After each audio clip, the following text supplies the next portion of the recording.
Hi, my name is Shinko. Welcome to my channel. We have been attempting to escape from the horrors of real life with the Warriors and its Forest of Secrets. We left off at chapter 8. New bookmark. Anyway, I apologize for my absence.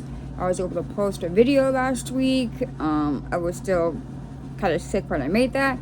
I'm doing much better. Having a major heat wave hit, and I have no AC. Well, semi-lie, I have a little mini unit. So, this room is barely maybe a few degrees cooler than the rest of the house. Yeah, but alright. We left off with Fireheart have tried to tell Blue Star, hey, what happened? You know, this is what happened with Tiger Claw and everything. She didn't believe it. She was almost there. Didn't quite believe it. What makes you think what could have been the thing that she didn't believe, though, was the kits. She was slowly starting to believe about Tiger Claw, and then Fireheart mentioned the ThunderClan kits. Also, he just taught Cloud Kit, hey, this is where you come from. And hey, if you stuck with me up to this point, and you're curious about, hey, what's this book? It's called The Warriors. It's by Erin Hunter. It's the third book in the series. I've already read the other previous two. You can check those videos out. Characters come and go. There is life and death. If you cannot handle that kind of thing, you should probably turn away. So, let's get started. Fireheart crouched in the nursery, watching a litter of kids suckling their mother. For a moment, he was filled with excitement to see the tiny creatures who were the future of the clan. Then, something stirred in his mind. ThunderClan had no kids as young as these. Where had they come from? He let his gaze travel from the kids to their mother and saw nothing but a rippling pelt of silver gray. The queen had no face. Fireheart choked back a cry of horror. As he stared, the silvery shape of the queen began to fade, leaving nothing but darkness. The kids squirmed and let out squeals of terror and loss. A bitterly cold wind rose and swept away the warm scents of the nursery. Fireheart leapt to his paws and tried to follow the sound of the helpless kids, lost in the wind-blown darkness. I can't find you, he yelled. Where are you? Then a light appeared, soft, golden. Fireheart could see another cat sitting in front of him with the tiny kid sheltered between her paws. Spotted Leaf. Fireheart opened his mouth to speak to her. She gave him a look of infinite kindness. Before the image vanished, Fireheart found himself scrabbling among the mossy bedding in the warrior's den. Do you have to make so much racket? Dust Pelt was grumbling. No cat could get a wink of sleep. Fireheart sat up. Sorry, he mumbled. He couldn't help glancing towards the center of the den, where Tiger Claw slept. The deputy had complained before about the noise Fireheart made when he was dreaming. To his relief, Tiger Claw wasn't there. Fireheart could see from the light that filtered through the branches that the sun was already above the trees. He gave himself a quick wash, trying to hide from Dustpelt how much the dream had shaken him. Frightened, lonely kits whose mother faded away. Was it a prophecy? And if so, what could it mean? There were no kits that young in the clan now. Or was it about the former ThunderClan kids? Mistyfoot and Stonefur? Had their real mother disappeared somehow? While he was washing, Dustpout gave him a final glare and pushed his way out through the branches, leaving Fireheart alone except for Longtail and Running One sleeping in their usual places. There was no sign of Graystripe, Fireheart noticed, and his bedding was cold, as if he had been out since dawn. Gone to meet Silverstream, he guessed. He tried to understand his friend's strength of feeling, but he couldn't help worrying and longing for the old, uncomplicated days when they were apprentices together. Fireheart poked his head out of the branches to see the snow-covered camp glittering under the cold winter sun. No sign of a thaw yet. Beside the nettle patch, Sandstorm was crouching over a piece of fresh kill. "Good morning, Fireheart," she greeted him cheerfully.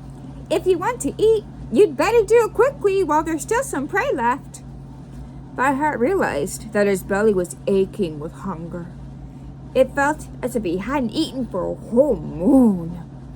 He bounded over to the pile of fresh kill and saw that Sandstorm was right. Only a few pieces remained. He chose a starling and took it back to the nettle patch to eat with Sandstorm. "We'll have to hunt today," he meowed between mouthfuls. "Whitestorm and Mousefur have already gone out with their new apprentices," Sandstorm told him. "Brightpaw and Thornpaw couldn't wait." Fireheart wondered if Graystripe had taken his apprentice out too, but a moment later, Brackenpaw emerged alone from the apprentice's den. The light brown tabby looked around before trotting over to Fireheart. "Have you seen Graystripe?" he called. "Sorry," Fireheart shrugged. "He was gone when I woke up." "He's never here," Brackenpaw meowed sadly. "If this goes on, Swiftpaw will be a warrior before me. Brightpaw and Thornpaw too." "Rubbish!" Fireheart meowed. He suddenly felt angry with Graystripe and his obsession with the RiverClan she-cat. No warrior had the right to neglect his apprentice like this. "You're doing fine, Brackenpaw. You could come out hunting with me if you like." "Thanks," purred Brackenpaw, beginning to look happier. "I'll come too," offered Sandstorm, gulping down the last of her meal and running her tongue around her jaws. She took the lead as the three cats made their way along the gorse tunnel. "Now, Brackenpaw," Fireheart meowed when they had reached the edge of the twinning hollow. "Where's a good place to look for prey?" "Under the trees," replied Brackenpaw, pointing with a flick of his tail. "That's where mice and squirrels come for nuts and seeds." "Good," meowed Fireheart. "Let's see if you're right." They headed farther around the hollow. On the way, they passed Brindleface, watching fondly as her kids scrambled about in the snow. "They needed to stretch their legs," she explained. "All the snow has made them restless." Cloudkit was sitting under the yew bush with a couple of his littermates, explaining importantly that those were death berries, and they must never, ever eat them. Feeling amused by the young kid's seriousness, Fireheart meowed a greeting as they went by. Beneath the trees at the top of the hollow, the snow was not so thick, and streaks of brown earth showed amid the white. As the three cats crept forward, Fireheart heard the scuttering of tiny paws and scented mouse. Automatically, he dropped into a hunting crouch and slid forward, barely putting any weight on his paws so not to alarm the prey. The mouse remained unaware of the danger, its back to him as it nibbled on a fallen seed. When Fireheart was a tail length away, he sprang, turned his back triumphantly to his friends with the prey in his jaws. "Good catch!" called Sandstorm. Fireheart scraped earth over his kill so he could collect it later. "The next one's yours, Brackenpaw," he meowed. Brackenpaw raised his head proudly and began to stalk forward, his eyes darting from side to side. Fireheart spotted a blackbird pecking among the berries at the foot of a holly bush, but this time he held back. The apprentice noticed the bird almost as soon as Fireheart did. Stealthily, paw by paw, he crept up on it. His haunches rocked from side to side as he readied himself to pounce. Watching, Fireheart thought he held back a heartbeat too long. The blackbird sensed him and fluttered upward, but Brackenpaw hurled himself after it with a mighty leap and batted it out of the air. Keeping one paw on his prey, he turned to look at Fireheart. "I got the timing wrong," he admitted. "I waited too long, didn't I?" "Maybe," Fireheart replied. "But don't look so upset. You caught it. That's what counts." "When you get back, you can take it to the elders," meowed Sandstorm. Brackenpaw brightened up at that. "Yeah, he began. He was interrupted by a shrill, terrified wailing that came from the direction of the hollow. Fireheart spun around. "That sounds like a kid!" With Sandstorm and Brackenpaw at his side, he raced towards the sound, bursting out of the trees. He launched himself towards the crest of the hollow and looked down. "Great Star Clan!" Sandstorm gasped. Just below the three cats loomed a bulky black and white animal. Fireheart picked up the rank scent of badger. He had never seen one out in the open before, although he had often heard them shuffling noisily in the bushes. With one massive, hook-clawed paw, it was reaching into a gap between two rocks where Cloud Kit was cowering. "Fireheart!" he wailed. "Help me!" Fireheart felt as if every hair in his body was bristling. He launched himself down into the hollow, his front paws outstretched for the attack. He was dimly aware of Sandstorm and Brackenpaw at his heels. Fireheart raked his claws down the badger's side, and the huge beast rounded on him with a roar, jaw snapping. He was fast, and might even have caught Fireheart if Brackenpaw hadn't leaped from the side, clawing for its eyes. The badger whipped its head around to where Sandstorm had sunk her teeth into one of its back legs. Kicking out strongly, it threw her off, and she rolled in the snow. Fireheart dashed in again to claw the badger's flank. Drops of scarlet blood fell onto the snow. The badger growled, but it was backing away now. And as Sandstorm got to her paws and advanced, spitting, it turned and lumbered off up the ravine. Fireheart spun around to Cloud Kit. "Are you hurt?" Cloud Kit crept out from the cleft in the rock, trembling uncontrollably. "No." Fireheart felt shaky with relief. "What happened? Where's Brindleface?" I don't know. We were all playing, and then I turned around and I couldn't see any of the others.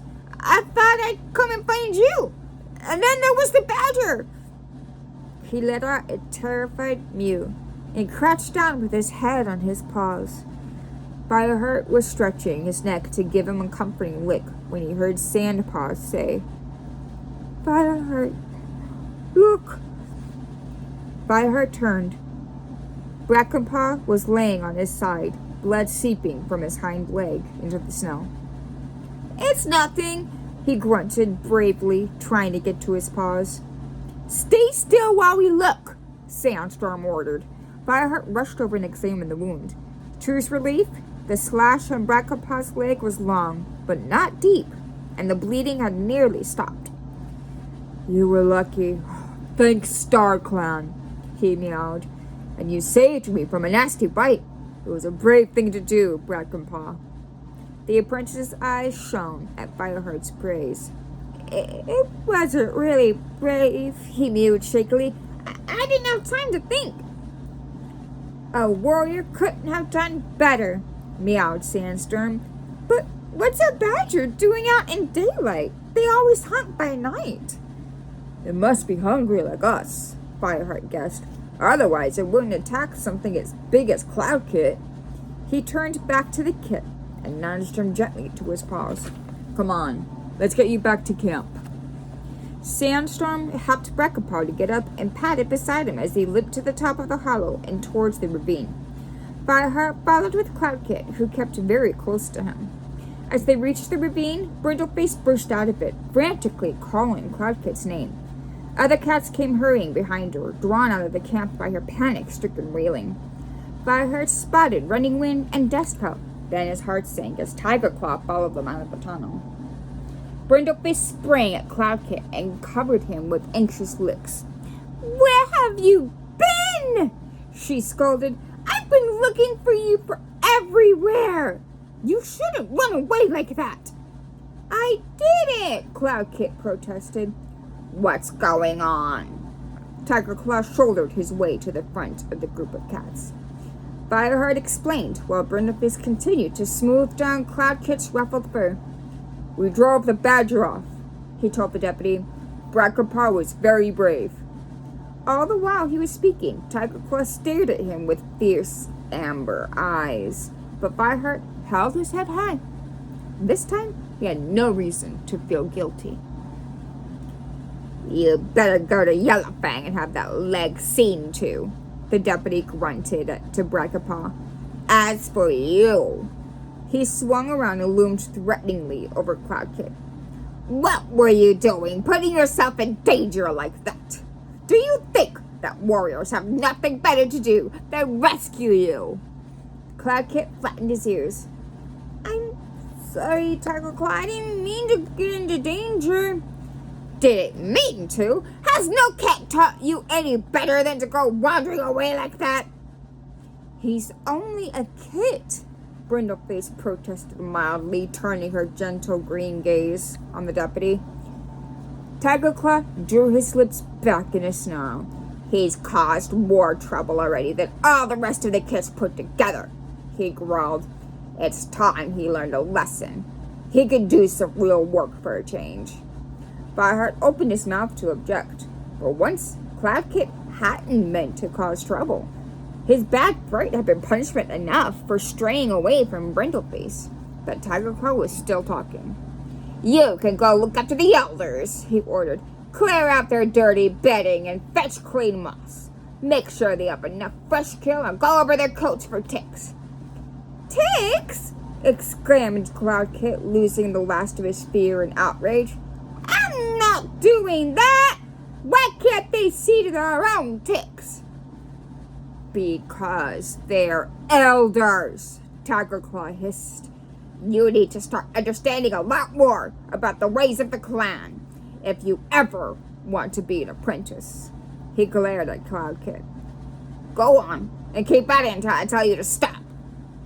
Cloudkit looked mutinous for a moment longer, but not even he would defy Tiger Claw twice. He met the deputy's glare with hot blue eyes and then ran up towards the tunnel. Brindleface let out a mew of distress and followed him. "I always said bringing kitty pets into the clan was a bad idea," Tiger Claw growled to Dustpout. He glared at Fireheart as he spoke, as if he was daring the young warrior to protest. Fireheart looked away. "Come on, Brackenpaw," he meowed, swallowing his anger. "There's no point getting into a fight. Let's get you to Yellowfang." "I'll go back and see if I can find our prey," offered Sandstorm. "We don't want that badger to get it."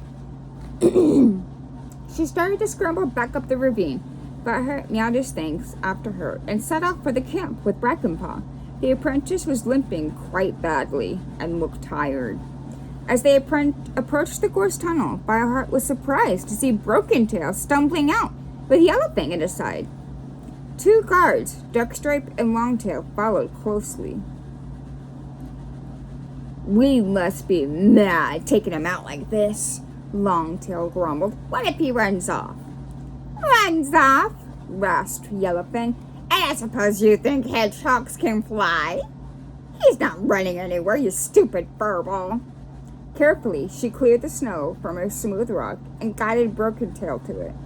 He settled down with his blind face raised to the sun and sniffed the air. "It's a fine day," Yellowfang murmured, curling her scrawny gray body close to his. Fireheart had never heard her sound so gentle. "Soon the snow will melt and new leaf will be here. Prey will be good and fat. You'll feel better then." Listening, Fireheart recalled that no other cat knew Yellowfang was Broken Tail's mother. Even Broken Tail himself didn't know. And now he gave no sign that he heard Yellowfang's kind words. Fireheart winced at the pain in the medicine cat's eyes. She had been forced to give Broken Tail up, when he was born because medicine cats were forbidden to have kits. Later, she had blinded him to save her adopted clan from the rogue's attack. But she still loved him, although she meant no more to him than any other cat in ThunderClan. Fireheart could almost have yelled in sympathy with her. "I'll have to tell Tigerclaw about this," Darkstripe meowed fussily, pacing at the foot of the rock where the cat sat. "He didn't give any orders to let the prisoner leave camp." Stalking up to him, Fireheart pushed his muzzle into Darkstripe's face. "Blue Star was clan leader last time I checked. And who do you think she's going to listen to you? You or the medicine cat?" Darkstripe reared up on his back legs, his lips drawn back to show his fangs. Behind him, Fireheart heard Brackapaw hiss in alarm. He tensed, ready for the older warrior to strike, but before a fight could break out, Yellowfang interrupted them with a furious growl. "Stop this nonsense! What's happened to Brackapaw?" Her flattened face appeared over the edge of the rock, crushed with worry. "He was clawed by a badger," Fireheart told her with a last glare at Darkstripe. The old medicine cat jumped down stiffly and inspected Brackapaw's leg, sniffing all around the wound. "You'll live," she grunted. "Go to my den. Cinderpaw's there, and she'll give you some herbs to press on that." "Thank you, Yellowfang," Brackapaw meowed and limped off. Fireheart followed, but before he entered the gorse tunnel, he looked back. Yellowfang had climbed back onto the rock and was sitting with her flank pressed close against Broken-Tail, gently licking his fur. Fireheart could just hear her rasping the soft noises that a queen would make to her kits. But Broken-Tail was as unresponsive as ever. He would not even turn to the she-cat and share tongues with her. Sadly, Fireheart padded into the tunnel. There were few bonds stronger than the one between a mother and her kits. Yellowfang clearly still felt that bond, even after all the grief that Broken-Tail had caused. Killing his father, destroying his own clan with his bloodthirsty leadership, attacking ThunderClan with a band of rogue cats. But in one part of Yellowfang's mind, he was still her kit. So how, Fireheart wondered, had Mistyfoot and Stonefur been separated from their mother? Why had Elkhart brought them to RiverClan? And most of all, why had no ThunderClan cats tried to find them? Chapter 9. In Yellowfang's den, Fireheart explained what had happened while Cinderpaw inspected the gash from Broken Paw's leg and brought him a poultice to put on it. "You better rest here tonight," the gray she-cat told the apprentice, "but I'm pretty sure your leg will be as good as new in a day or two." She spoke cheerfully, without any bitterness that her own leg would never recover so well. Turning to Fireheart, she added, "I just had Cloudkit in here. He told me he had to go over the eldest coats for ticks, so I gave him some mouse bile." "What's that for?" asked Brackenpaw. "If you put some on ticks, they'll soon drop off," Cinderpaw told him. Her blue eyes glimmered with amusement. "But don't lick your paws after. It's foul stuff." "I'm sure Cloudkit will enjoy doing that," Fireheart grimaced. "It's a pity that Tigerclaw had to punish him, though, because I don't think it was his fault that the badger attacked him." Cinderpaw shrugged. "There's no arguing with Tigerclaw." "That's true," Fireheart agreed. "Anyway, I think I'll go home and make sure that Cloudkit's okay." As soon as he set paw in the other's den, his nose wrinkled against the reek of the mouse bile. Small Ear was lying on one side while Cloudkit searched his gray fur for ticks. The elder twitched as Cloudkit dabbed some of the bile inside his hind leg. "Watch it, young kit. Keep your claws sheathed." "They are sheathed," muttered Cloudkit, his face screwed up with disgust. "There! That's got it. You're done, Small Ear."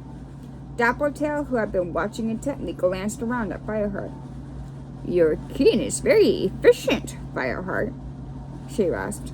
"No, Cloudkit," she added as the kit started towards her, carrying the bile-soaked moss. "Hello, Alex." I'm sure I've no ticks, and I wouldn't wake one eye if I were you. She nodded to where the old cat was sleeping, curled up beside the trunk of a fallen tree. She won't thank you for disturbing her. Cloud Kit looked around hopefully. None of the other elders were there. Can I go then? He asked. You can see the one eye later, Fireheart meowed. Meanwhile, you better get the dirty bedding out of here. Come, I'll help you. And make sure the new lot's dry, growled Small Ear. Together, Fireheart and Cloud Kit raked out the old moss and heather and made several trips to carry it out of the camp. Fireheart showed Cloud Kit how to clean the mouse bile from his paws by rubbing them in the snow. Now we'll go and fetch some fresh moss, he meowed. Come on, I know a good place. I'm tired, Cloud Kit complained as he trailed after Fireheart. I don't want to do this. Well, too bad. You have to, Fireheart retorted. Cheer up, it could be worse. Did I tell you that when I was an apprentice, I had to look after Yellowfang all on my own? Yellowfang? Cloud Kit's eyes widened. Phew, I bet she was a grump. Did she claw you? Only with her tongue, Fireheart replied, and that's sharp enough. Cloud Kit let out a sharp purr of laughter. To Fireheart's relief, he stopped complaining, and when they came to the patch of deep moss, he did his share of digging it out of the snow and copied Fireheart as he showed him how to make shake the worst of the moisture off. They were returning to the camp, their jaws laden with moss, when Fireheart saw a cat slip out of the gorse tunnel and bound up the side of the ravine. The massive body and striped pelt was unmistakable. Tiger Claw. Fireheart narrowed his eyes. The deputy had looked almost furtive, peering around before he left the tunnel and disappearing over the lip of the ravine as fast as possible. Fireheart felt uneasy. Something wasn't quite right.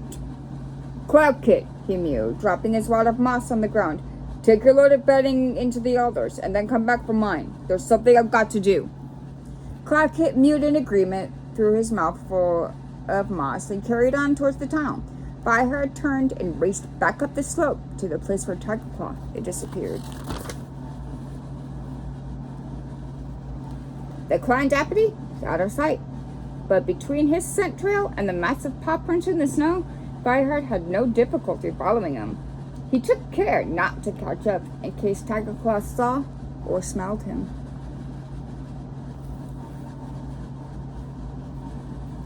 The trail led unwaveringly through tall pines past Tree Cut Place. Fireheart realized with a jolt that Tiger Claw had been heading for the Two-Leg Place. His heart lurched with fear. Was the deputy on his way to find Princess, Fireheart's sister? Maybe he was so angry with Cloud Kit that he wanted to hurt the kid's mother.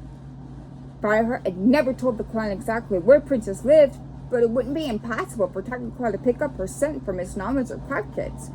He kept low, careful to move silently as the trail wound through a clump of gorse. Movement in the corner of his eye caught his attention.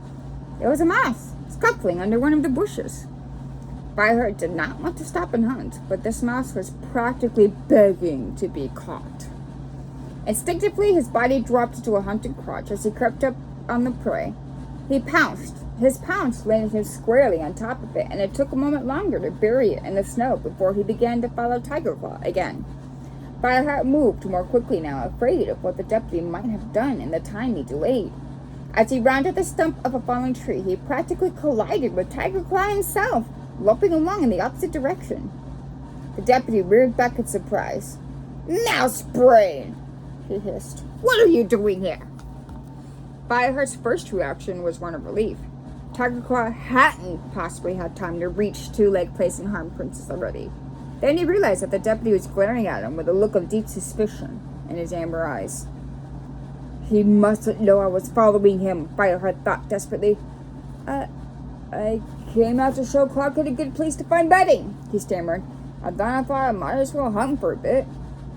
I don't see any prey, growled Tiger Claw. It's buried just back there. Fireheart jerked his head in the direction he had come. The warrior narrowed his eyes. Show me. Furious that Tiger Claw didn't believe him, but also deeply relieved at the look that had led him to catch prey, Fireheart led the way back along the trail and scraped the snow away from the mouse he had just buried. Satisfied? The clan deputy frowned at him. Fireheart could almost read his thoughts. He was dying to blame Fireheart for something, but couldn't manage it this time. At last he grunted. "Get on with it, then!" He dipped his head to pick up Fireheart's mouse and marched off in the direction of the camp. Fireheart watched him go, and then started running along the trail again towards Two Lake Place. He could at least find out where Tiger Claw had been. He swiveled his ears backwards from time to time. He wouldn't put it back Tiger Claw to turn back and follow him. But he heard nothing, and gradually he began to relax. Tiger Claw's scent trail came to an end near the fences that enclosed the Two Lake territory. Fireheart walked back and forth under the trees, studying the ground. The snow was turned up by the marks of many paws. Too many for him to read. There were many strange scents, too. Several cats had been here recently. Fireheart wrinkled his nose in disgust. The cat scents were muddled up with those of long dead prey and the stink of Two Lake rubbish. Except for Tiger Claw's own scent, it was impossible to identify any of them. Thinking deeply, Fireheart sat washing his paws. There was no way of telling whether Tiger Claw had met these unknown cats or whether he'd just crossed their trail. He was about to set off for camp again when he heard a meow from behind him. "Fireheart! Fireheart!" Springing into his paws, he whirled around. Sitting on the fence at the end of the Two Lake garden was his sister, Princess. Instantly, Fireheart raced across the fence and leaped up beside her. Princess broke into a deep, throaty purr and rubbed the side of her face against his. "Fireheart, you're so thin!" she exclaimed, pulling away from him. "Are you getting enough to eat?" "No, nor is any cat in the clan," Fireheart admitted. "Prey is scarce in this weather." "Are you hungry now?" his sister asked. "There's a bowl of food in my Two Legs nest. You can have it if you like." For a couple of heartbeats, Fireheart was tempted. His mouth watered at the thought of filling his belly with food he hadn't had to catch first. Common sense won. He couldn't possibly return to camp with Two Lake scents all over him, and the warrior code forbade him to eat before feeding the rest of the clan. "Thanks, Princess, but I can't." "I hope you're feeding Cloud Kit," Princess mewed anxiously. "I've been watching for you for days so you can tell me how he is." "He's doing well," Fireheart replied. "He'll be made an apprentice soon." Princess' eyes shone with pride. Fireheart felt a prickle of uncertainty in his fur. He knew how much it meant to his sister to have given her firstborn to the clan. There was no way he could let her have any doubts about how the kid was settling into clan life. "Cloud Kit's strong and brave," he told her, "and intelligent." "And nosy, spoiled, disrespectful," he added to himself. But surely Cloud Kit would soon learn enough when he grew used to the clan ways. "I'm sure he'll make a fine warrior," he meowed. Princess purred. "Of course he will, with you to teach him." Fireheart's ears twitched with embarrassment. Princess thought he found it easy being a warrior. She didn't know the problems he had inside the clan, or how difficult it was to decide what the right thing to do when he discovered things that affected the clan. "I'd better go," he meowed. "I'll come and visit you again soon, and when New Leaf comes, I'll bring Cloud Kit with me." He gave Princess an affectionate lick in farewell and left her purring even harder at the thought of seeing her beloved Kit again. Fireheart padded back along Tiger Claw's scent trail, keeping a lookout for prey as he went. After telling Tiger Claw he was hunting, he knew he had better return to camp with a respectable catch. Gradually, he became aware of an unfamiliar sound. He had to pause and think before he realized what it was. Somewhere, water was dripping. Glancing around, he saw a silver globule bulging at the end of a thorn twig. The droplets swelled and glittered in the sunlight before falling to melt a tiny hole in the snow. Fireheart raised his head. The patter of water was all around him now, and a warm breeze ruffled his fur. With a surge of joy, he realized that the harsh season of leaf bare was drawing to an end. Soon, New Leaf would come, and prey would be plentiful again. The thaw had begun! Chapter 10. I'm going to leave it there. We're done for today. So, the biggest question I'm just going to ask, and it's a very important question to these next couple books. Tiger Claw was in Two Lake Place. and may or may not have come in contact with other cats. Kitty pets. Why? Tiger Claw detests kitty pets. Cats that are owned by humans. Okay, well, there's a possibility rogues or loners. Now, the difference between a loner and a rogue is essentially rogues won't follow any rules. They'll do whatever it is they need to get what they need. They'll do whatever it takes. They're willing to break rules and kill. Loners is a singular or maybe a tiny small group of cats that are literally just loners, just trying to live. They're not the kind that will break rules or the kind that would fight. So I wanted to make that distinction. So, Tiger Claw could have come across loners, and he also could have come across rogues. But we don't know for certain. He also could have just passed through. But again, why go to Two Leg Place specifically? Do you think it was to find Cloud Kid's mother, Princess, and harm her? Or do you think there's another reason, something we don't know yet?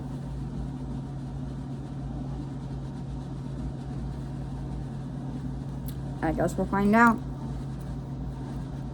How do you feel about Broken Tail? He was a bad cat. Bad cat. And you know, Yellowfang has her own book. I do not have a physical hard copy of it, otherwise I would show you. Yellowfang does have her own book out there.